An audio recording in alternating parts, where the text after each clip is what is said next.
Welcome to Minerva academy. आपण बघतोय पॉलिटीचे lectures आणि त्यामध्ये आपण हे बघतोय लेक्चर क्रमांक 5 जे आहे सरनामा, आपल्या घटनेचा सरनामा. याच्या आधी आपण बघितलं तर पार्श्वभूमी आणि त्यानंतर आपले संविधान सभा बनण्याचा आणि संविधान कसं कसं आपलं बनलं ते बघितलंय. आता आपण इथून ॲक्च्युअली संविधानाचा अभ्यास सुरू करतोय, ज्यामध्ये पहिला पार्ट काय येतो तर पहिला येतो सरनामा. म्हणजे आपण या लेक्चरमध्ये काय बघणार आहे तर आपला सरनामा, ज्याला आपण प्रस्ताविका किंवा प्रस्तावना किंवा उद्देशिका असं पण म्हणतो, ज्याला इंग्लिशमध्ये आपण काय म्हणतो प्रिएम्बल. आता सरनामा किंवा प्रस्ताविका, प्रस्ताविका काय असते तर किंवा प्रिएम्बल जरी म्हटलं तर प्रिएम्बल हे काय असतं तर एखाद्या मुख्य गोष्टीच्या आधीचा जो भाग येतो, जो आपण असं म्हणू की ओळख देण्यासाठी येतो किंवा इंट्रोडक्शन म्हणून येतो, तर त्याला आपण प्रिएम्बल म्हणतो किंवा प्रस्ताविका म्हणतो किंवा सरनामा म्हणतो. त्यामुळे आपले जे मूळ संविधान आहे, जे मुख्य संविधान आहे, त्याच्या आधीचा भाग म्हणून जे येतो ते आहे आपला सरनामा. आता आपण तो बघणार आहोत आणि यामध्ये आपण काय काय बघणार आहे तर पहिल्यांदा आपण बघणार आहे की सरनामा बनण्याची आपली पार्श्वभूमी काय आहे. दुसरं आपण बघणार आहे की सरनाम्याच्या बाबतीत सरनामा हा घटनेचा भाग आहे किंवा नाही, याच्यावरती सर्वोच्च न्यायालयाच्या केसेस झालेल्या आहेत, सर्वोच्च न्यायालयाचे काही खटले झालेले आहेत, त्यातले काही महत्त्वाचे खटले आणि त्यानुसार संविधानाचा भाग आहे की नाही, सरनामा हा संविधानाचा भाग आहे की नाही हे आपण बघणार आहोत. आणि त्यानंतर आपण सरनामा बघणार आहे आणि त्यातील ज्या महत्त्वाच्या ज्या काही आपल्या संज्ञा आहेत, कन्सेप्ट्स आहेत, आपण त्या पण बघणार आहोत. तर आपण आता 3 भाग बघणार आहे. त्यातला आपण आता बघू पहिला भाग जो आहे पार्श्वभूमी. तर आता आपण बघू आपल्या सरनाम्याची पार्श्वभूमी. आता सरनामा हा जो आहे किंवा प्रिएम्बल जे आहे तर ते अमेरिकेचीच जे संविधान होतं, जे बनलेलं 1789 साली, आणि अमेरिकेचं संविधान हे जगातलं पहिलं लिखित संविधान मानलं जातं. तर हे जे अमेरिकेचं संविधान आहे यांच्या संविधानामध्ये यांनी प्रिएम्बल लिहिलं होतं. अमेरिकेच्या संविधानामध्ये त्यांनी त्यांचा सरनामा लिहिलेला आहे. त्याची सुरुवात पण त्यांनी we the people of United States of America अशीच केलेली आहे. तर याच्यानंतर म्हणजे 1789ला जेव्हा हे सरनामा बनला, त्याच्यानंतर जगभरातल्या खूप देशांमध्ये हा सरनामा एक आदर्श झाला आणि त्यानंतर त्यांनी त्यांच्या संविधानामध्ये हा सरनाम्याचा समावेश केलेला आहे. त्यामुळे जगभरात जेवढे आपले संविधानामध्ये सरनामे आहेत सगळ्यांचा प्रभाव कोणाचा आहे, अमेरिकेचा आहे. म्हणजे आता साऊथ सुदान हा 2011 साली UN मेंबर झालेला आहे. त्यामुळं जे युनायटेड नेशन्सने जे मान्यता दिलेले देश आहे त्यातला सगळ्यात शेवटचा देश कुठला आहे हा तर साऊथ सुदान आहे. त्यांनी 2011 साली आपलं संविधान बनवलं, त्यात पण त्यांनी पण सरनामा केला आणि त्याची पण सुरुवात त्यांनी we the people of South Sudan अशीच केलेली आहे. त्यामुळं सरनामा हा अमेरिकेने जेव्हा पहिल्यांदा बनवला तेव्हापासून जगभरातल्या जवळपास जेवढ्या महत्त्वाच्या कंट्रीज आहेत सगळ्यांच्या संविधानामध्ये, जवळपास सगळ्यांच्या संविधानामध्ये सरनामा आहे. त्यामुळं सगळ्यांचा प्रभाव कोणाचा पडलेला आहे तर तो अमेरिकेचा पडलेला आहे. त्यामुळं अमेरिकेच्या संविधानाच्या सरनाम्याचा प्रभाव आपल्यावरती पण पडलेला आहे. तर यामुळं आपल्या सरनाम्याचा प्रभाव कोणाचा आहे तर अमेरिकेचा आहे. आता आपल्यावरती प्रभाव पडला, पण आपला सरनामा कसा बनला तर 1946 साली एक समिती बनली होती काँग्रेसकडून, ज्याचे अध्यक्ष होते जवाहरलाल नेहरू. आता यांनी काय केलं होतं तर आपले जे भविष्यातील संविधान बनेल, आता हे संविधान सभेचं कामकाज होण्याआधी बनवलेली आहे, त्यासाठी यांनी मटेरियल बनवायचं होतं. म्हणजे आपल्या संविधानामध्ये काय काय बनवायचं आहे अशी एक समिती बनवली होती. या समितीने एक ठराव बनवला होता जो पुढं पंडित नेहरूंनी संविधान सभेमध्ये मांडलेला आहे 13 डिसेंबर 1946ला. या ठरावाला काय म्हणतात, उद्दिष्टांचा ठराव. आता हा उद्दिष्टांचा ठराव म्हणजे काय, नेमकं उद्दिष्टांचं म्हणजे कसली उद्दिष्ट आहेत तर आपल्याला संविधान बनवून नेमकं काय साध्य करायचं आहे, आपल्याला कशा प्रकारचा देश, कशा प्रकारचे अधिकार लोकांना द्यायचे आहेत, याची ही जी उद्दिष्ट होती याला काय म्हणतात ऑब्जेक्टिव्ह रिझोल्युशन. म्हणजे आपलं ऑब्जेक्टिव्ह काय, आपल्याला साध्य काय करायचं आहे याचा हा ठराव होता. त्यामुळं ऑब्जेक्टिव्ह रिझोल्युशन म्हणतात. तर याला उद्दिष्टांचा ठराव म्हणजे आपल्याला नेमकी उद्दिष्ट काय आहेत यासाठी हा ठराव मांडला होता 13 डिसेंबर 1946ला.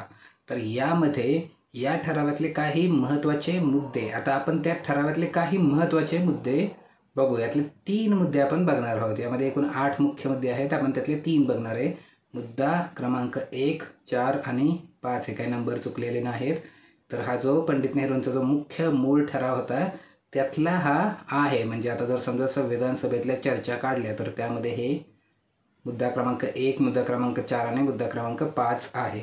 तर पहिला मुद्दा काय आहे तर ही संविधान सभा भारताला एक स्वतंत्र सार्वभौम प्रजासत्ताक बनवण्याचा आणि तिच्यासाठी एक संविधान बनवण्याचा दृढ निश्चय जाहीर करते. तर आता इथं शब्द काय काय आलेत, स्वतंत्र सार्वभौम प्रजासत्ताक बनवायचं आहे. म्हणजे भारताला काय बनवायचं तर स्वतंत्र सार्वभौम प्रजासत्ताक बनवायचं आहे. पुढे मुद्दा क्रमांक 4 काय आहे तर ज्यामध्ये सार्वभौम स्वतंत्र भारत संविधानाचे भाग आणि त्याची विविध अंगे याचे सर्व अधिकार व शक्ती लोकांकडून प्राप्त झाले असते. म्हणजे आता भारत आहे त्यामध्ये हे जे भारत आहे तो सार्वभौम आहे, स्वतंत्र भारत आहे, त्यामध्ये संविधान आहे आणि संविधानाची जी काही अंग आहेत ती सगळी अंगे आणि त्याचे जे अधिकार आहेत हे कोणाकडून मिळाले असतील तर हे लोकांकडून मिळालेले असतील. म्हणजे हे आपण काय करतोय तर आपण हे लोकशाहीचं एक इथं स्वरूप दिसत आहे. हे कुठल्या किंग किंवा समजा आता किंग आहे, क्वीन आहे वगैरे त्यांच्याकडून नाही तर कोणाकडून आहे, भारतीय लोकांकडून.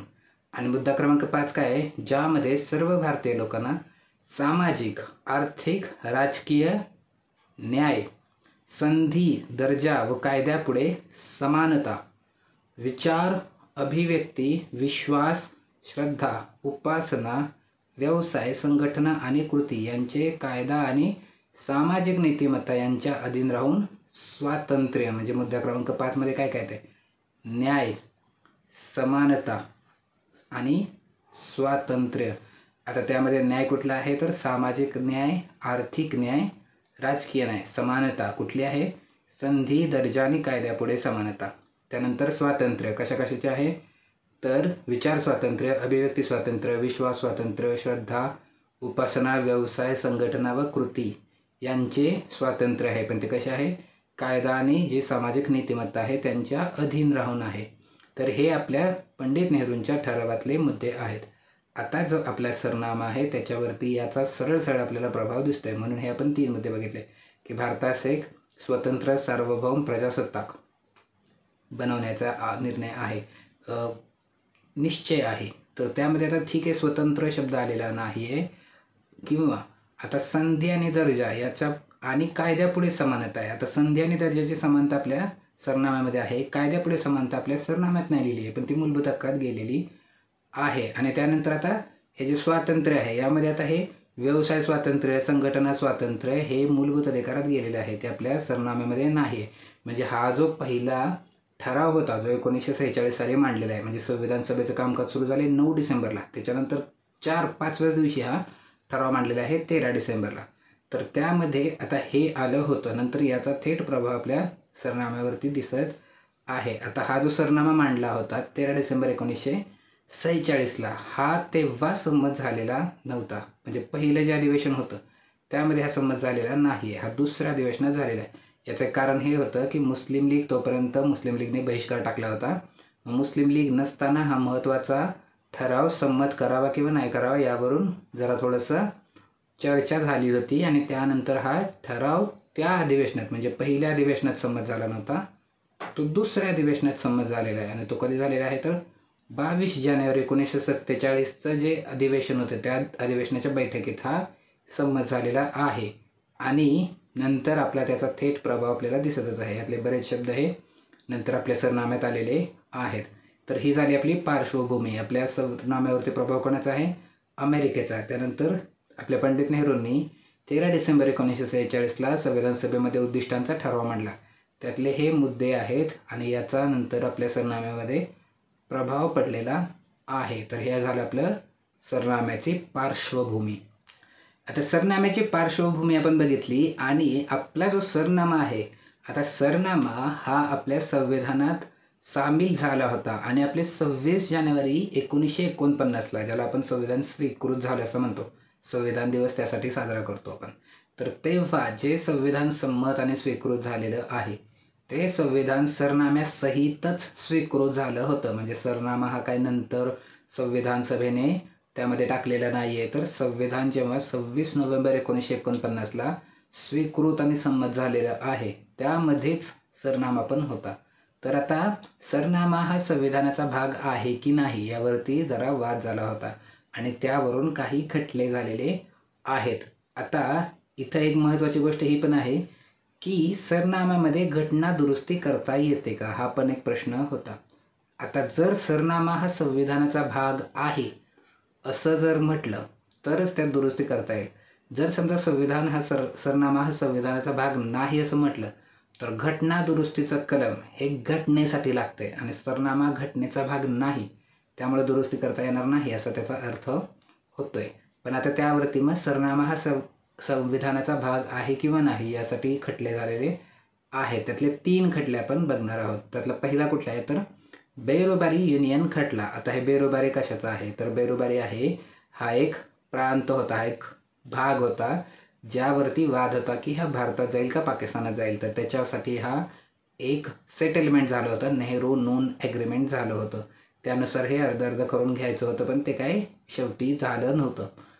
तर त्या बेरोबारीसाठी हे घटना दुरुस्ती झाली होती. तेव्हा हे एक कायदा एक खटला झाला होता, त्या खटल्याला आपण काय म्हणतो बेरोबारी युनियन खटला.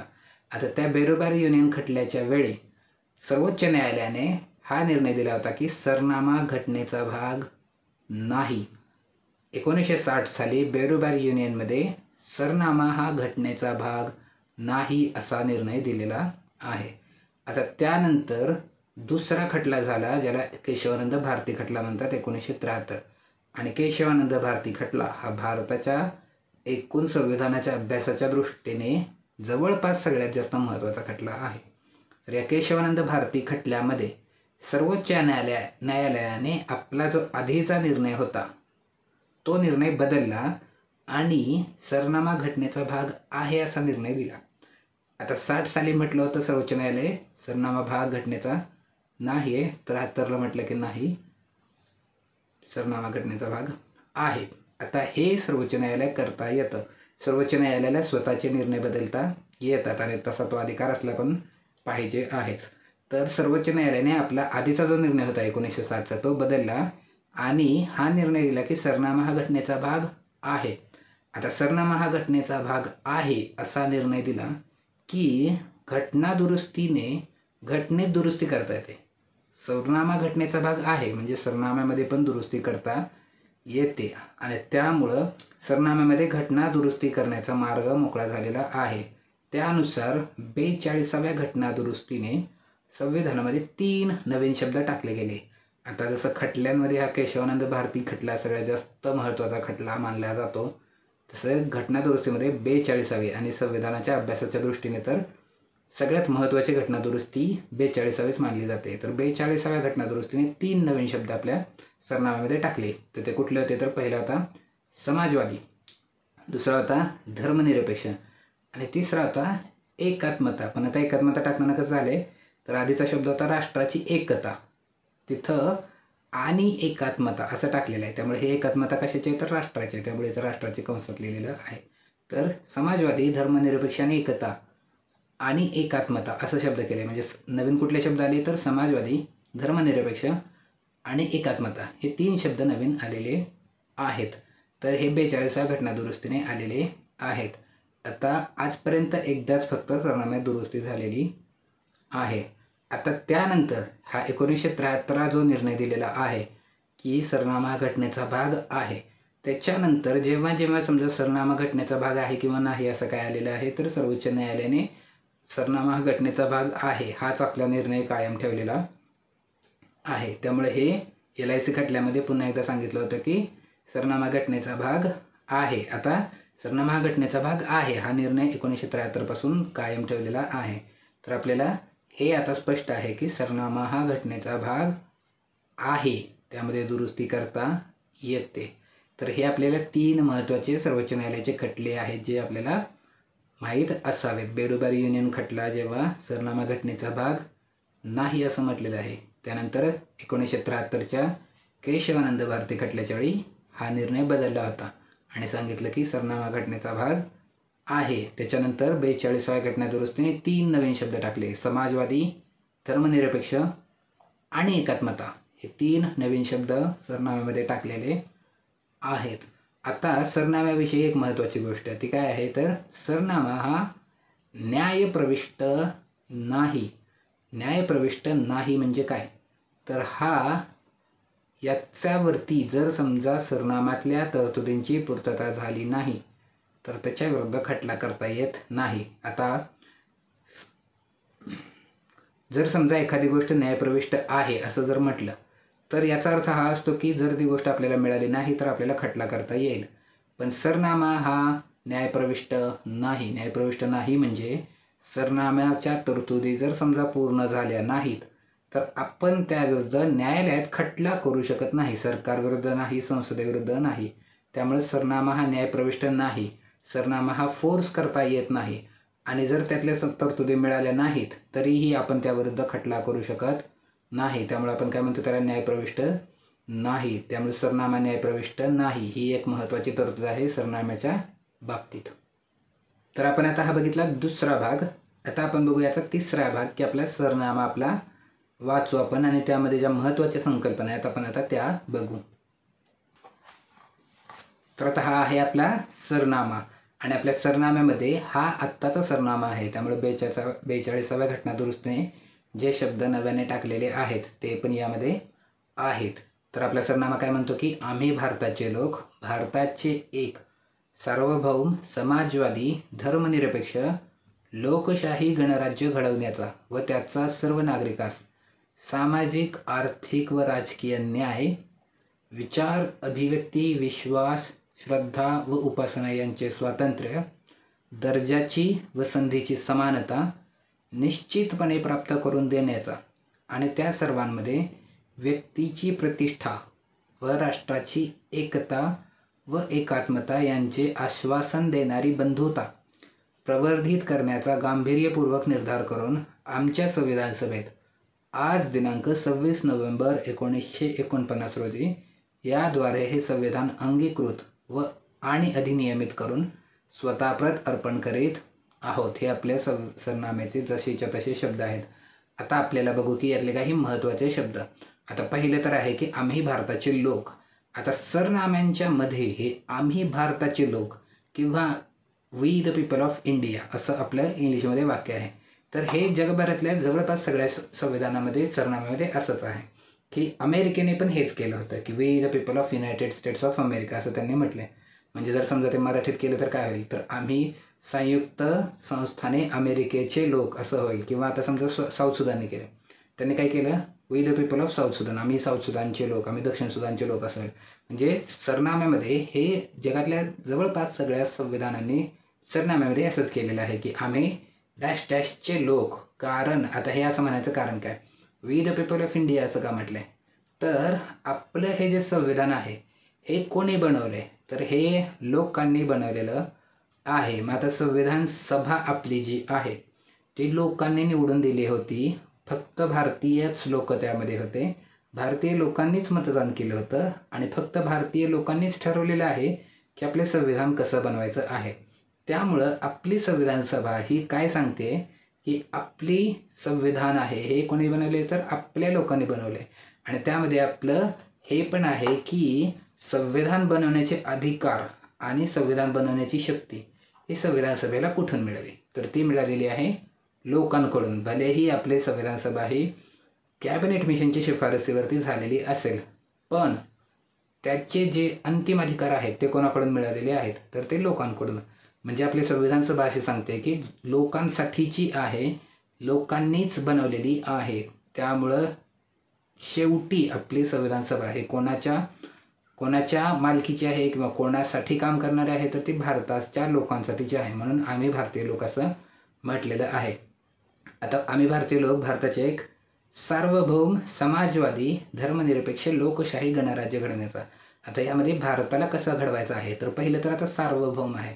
सार्वभौम म्हणजे काय असतं, तर सार्वभौम म्हणजे जर समजा आपला देश आहे, आपल्या देशाच्या अंतर्गत आपल्याला कुठल्या प्रकारचे निर्णय घ्यायचे आहेत याचं संपूर्ण स्वातंत्र्य आपल्याला असणं म्हणजे आपण त्याला म्हणतो सार्वभौम असणे. भारताच्या बाबतीत कुठले निर्णय घ्यायचे आहेत, म्हणजे आता समजा युनायटेड नेशन्सचं सदस्य व्हायचं आहे का नाही, हा निर्णय कोणाचा असेल, भारताचा असेल. भारतामध्ये समजा एखादा कायदा करायचा झाला तर तो कोण करेल, तर भारत करेल. तर त्याला आपण म्हणतो सार्वभौम. म्हणजे भारतावरती कुठल्याही परकीय शक्तीचा आपल्यावरती प्रभाव नसेल त्याला आपण म्हणतो सार्वभौम. आता 1950च्या आधी आपण सार्वभौम होतो असं म्हणता येणार नाही. 1947ला आपल्याला स्वातंत्र्य मिळालं तर आपण स्वतंत्र झालो, पण आता सार्वभौम बनवायचं आहे तर ते आपल्याला 1950पासून आपण बनलो असं आपण म्हणू. म्हणजे आपण सार्वभौम असं भारताला घडवायचं आहे असे आपली संविधान सभा निश्चय करते. सार्वभौम झाले. आता पुढचा शब्द काय आहे तर सार्वभौम समाजवादी. आता समाजवादी आणि पुढचा शब्द आहे धर्मनिरपेक्ष.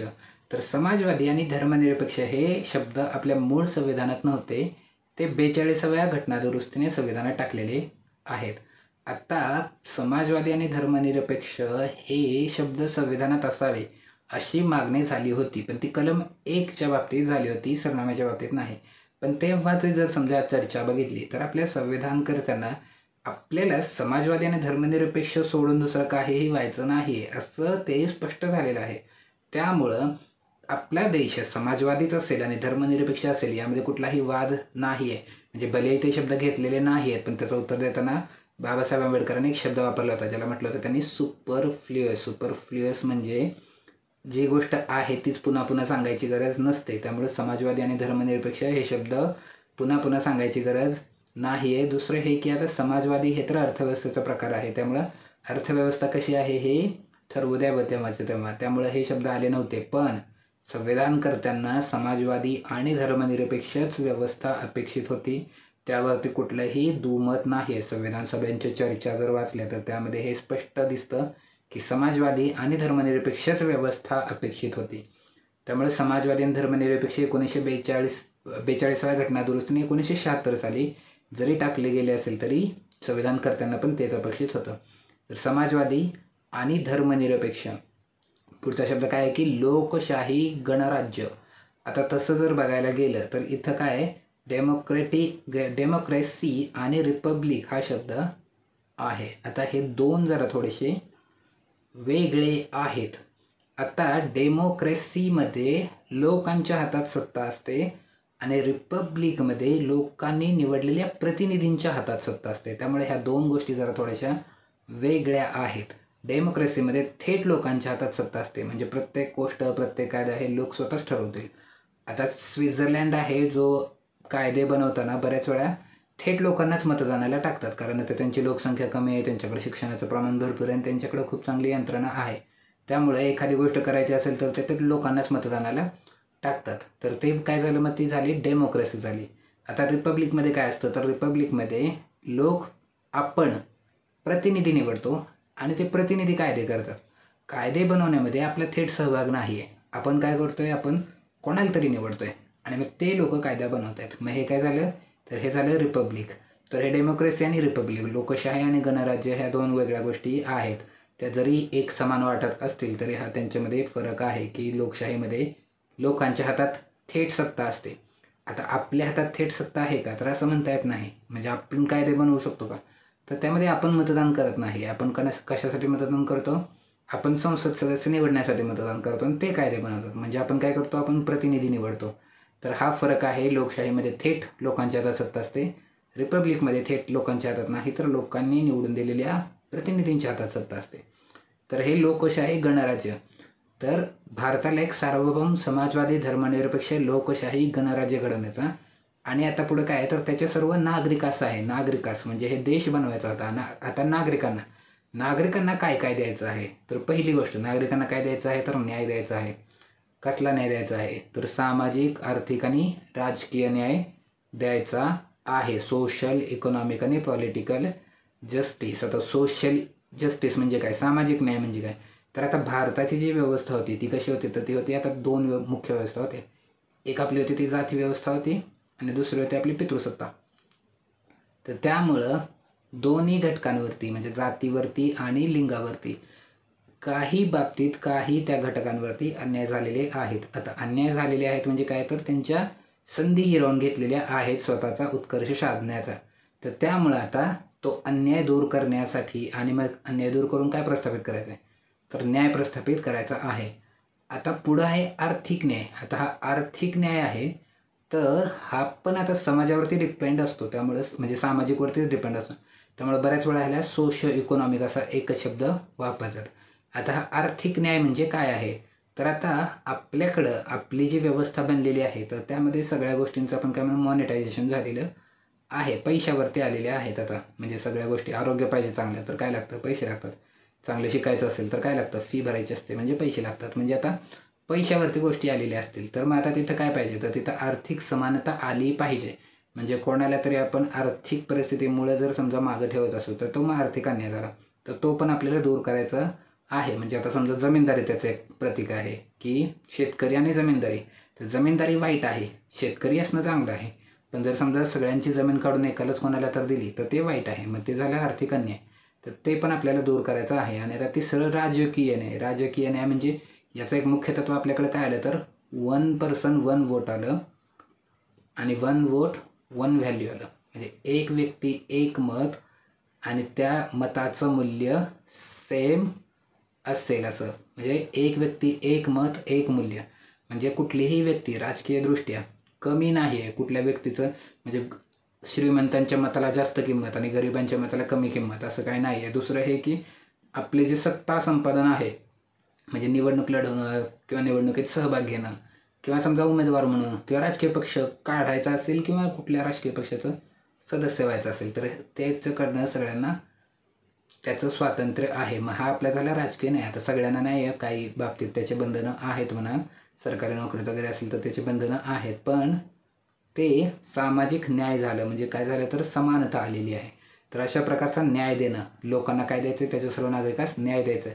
अजून काय द्यायचं तर अजून द्यायचं स्वातंत्र्य. आता कशाचं स्वातंत्र्य द्यायचं आहे, तर विचार स्वातंत्र्य द्यायचं आहे, अभिव्यक्ती स्वातंत्र्य द्यायचं आहे, विश्वास स्वातंत्र्य द्यायचं आहे, श्रद्धा द्यायचं आहे आणि उपासना द्यायचं आहे. आता विचार स्वातंत्र्यामध्ये काय तर विचार करण्याचं स्वातंत्र्य आहे. पण आता विचार केलेलं कोणाला कळत नसतं, पण तो विचार करण्याच्या पेक्षा विचार मांडण्याचं स्वातंत्र्य आहे. अभिव्यक्ती म्हणजे जे आपल्याला वाटत आहे ते आपण करू शकतो. किंवा समजा आपल्याला एखादी गोष्ट लिहायची आहे, आपल्याला एखादा लेख लिहायचा आहे, व्हिडिओ बनवायचा आहे, काहीतरी करायचं असेल तर ती झाली आपली अभिव्यक्ती. तर आपल्याला व्यक्त होण्याचं पण स्वातंत्र्य आहे. त्यानंतर विश्वास स्वातंत्र्य, श्रद्धा स्वातंत्र्य आणि उपासना स्वातंत्र्य. आता ह्याचा जरा थोडासा प्रार्थना किंवा धर्म याच्याशी संबंध आहे. म्हणजे आपल्याला समजा धार्मिक कुठल्या आपल्या प्रथा परंपरा पाळायच्या असतील तर ते पाळण्याचं स्वातंत्र्य आहे.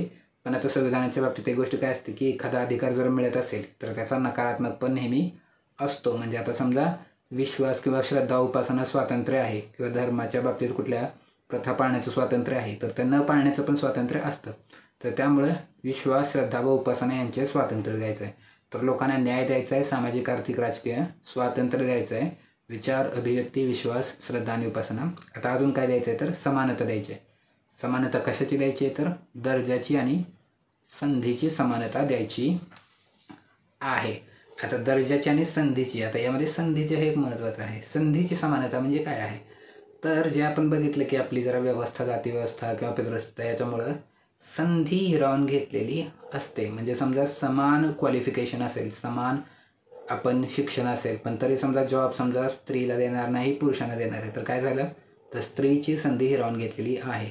तर फक्त स्त्री आहे यासाठी जर समजा जॉब नाकारला जात असेल तर मग आपण संधी नाकारत असतो. त्यामुळे संधीची समानता दिली पाहिजे असं आपल्या संविधानाने निश्चय केलेला आहे की नागरिकांना काय काय द्यायचं आहे, न्याय द्यायचा आहे, स्वातंत्र्य द्यायचं आहे आणि समानता द्यायची आहे. तर ती निश्चितपणे प्राप्त करून देण्याचा, म्हणजे आपले सर्व नागरिकांना काय काय द्यायचं आहे, न्याय द्यायचं आहे, स्वातंत्र्य द्यायचं आहे, समानता निश्चितपणे द्यायची आहे, निश्चितपणे प्राप्त करून देण्याचा. आणि त्या सर्वांमध्ये व्यक्तीची प्रतिष्ठा आणि राष्ट्राची एकता व एकात्मता यांचे आश्वासन देणारी बंधुता. आता व्यक्तीची प्रतिष्ठा, आता इथं जरा थोडंसं म्हणजे इथं व्यक्ती पण केंद्रस्थानी ठेवलं आहे आणि देशाची एकता आणि एकात्मता पण केंद्रस्थानी ठेवलेली आहे. म्हणजे आपल्याला संविधान सभेला सांगायचं आहे की दोन्ही गोष्टी साध्य करायच्या आहेत. म्हणजे व्यक्ती पण महत्त्वाचा आहे आणि देश पण महत्त्वाचा आहे.